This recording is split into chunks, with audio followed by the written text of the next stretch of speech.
All right, guys. So we're just gonna react to Salty Mike reacts. I love that we're reacting to reacts. But he's following up. They're talking about 1.0 here. They're talking about 1.0 for Star Citizen. That's kind of crazy, dude. That's kind of nuts. All right, yeah. So as I just said, as well, fair since from on a ship, you can't bedlog on a ship if you don't own it. Right? Yeah, he's talking about it's cringe in many ways. So I think that's more what people were talking about. But then we got a response from. I'm just gonna let him read it, and then I'll pause it. A lot of folks ping me asking me to follow up on the main question here, which is fair since I rolled into the topic to clarify a tangential question. We are looking at what we have now and the vision for 1.0. He just mentions 1.0, and everybody's losing their mind.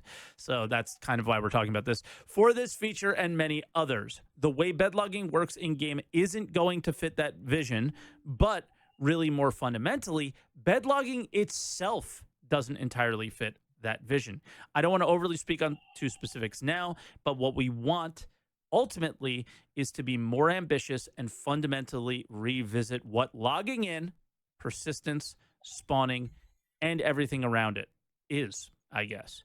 In this new world, we're going to have a drastically different game that has server meshing, persistent habs and hangers, player-created bases, multiple stolar systems, and more. That said, because of all that, it won't be something you'll see change in 3.23. On the road to Star Citizen 1.0, so we're not on the road to 4.0 anymore. We're on the road to 1.0. This is one of many things in the game we're looking at to make sure it's hitting the mark for what the game needs and the vision CR has. CR being Chris Roberts. Then if I scroll down a little bit, he says, internally, we're very focused on Star Citizen 1.0 as our primary goal, and everything we are doing and planning is specific to hitting the vision we have for Star Citizen 1.0. I don't want to get into specific releases or dates for a particular feature list, but much of what we've already talked about publicly are critical parts that 1.0 of that 1.0 vision, such as server meshing, like you mentioned. There you go. So that's really it. That's what he said. But the thing... Oh, man, that's fucking huge, chat. You guys, that's so big. That means that we are so close. So close. That means Luke might actually come out of hibernation.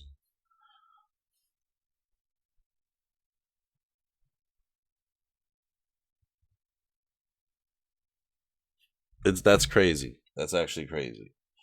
Things that I find to be super interesting. 1.0. Something that people have said would never happen.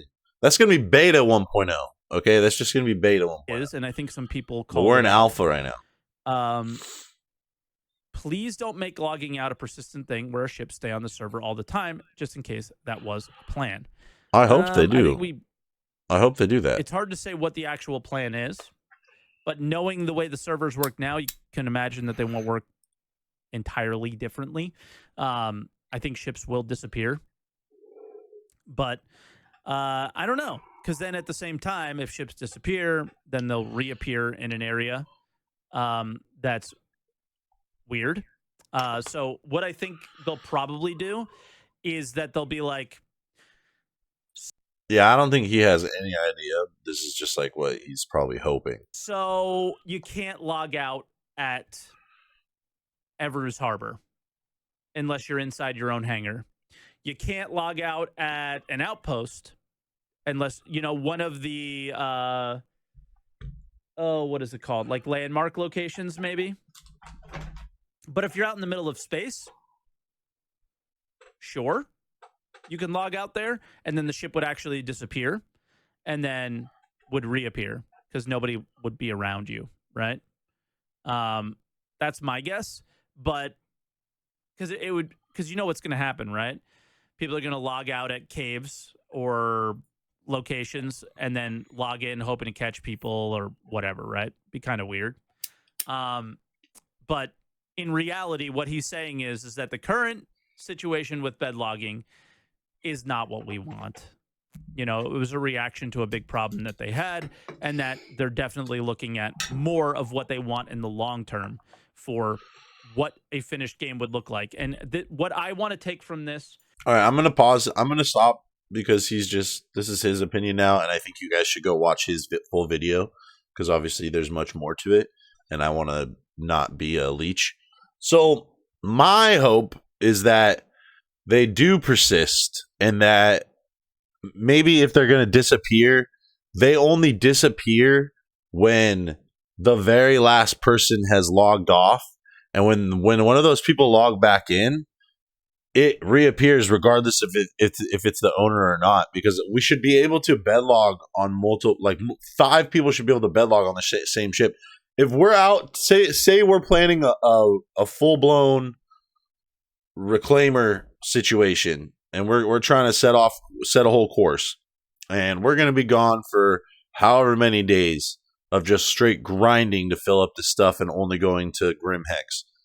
We aren't going to like having people separate is what breaks up the good flow of reclaiming and salvaging. So I think it'll be interesting to see what they do. I think the 1.0 talk already is so exciting. It makes me so happy. I'm very excited. But guys, if you stayed with us this long, don't forget to like, comment, and subscribe. It helps out a ton, and I really appreciate you guys a lot.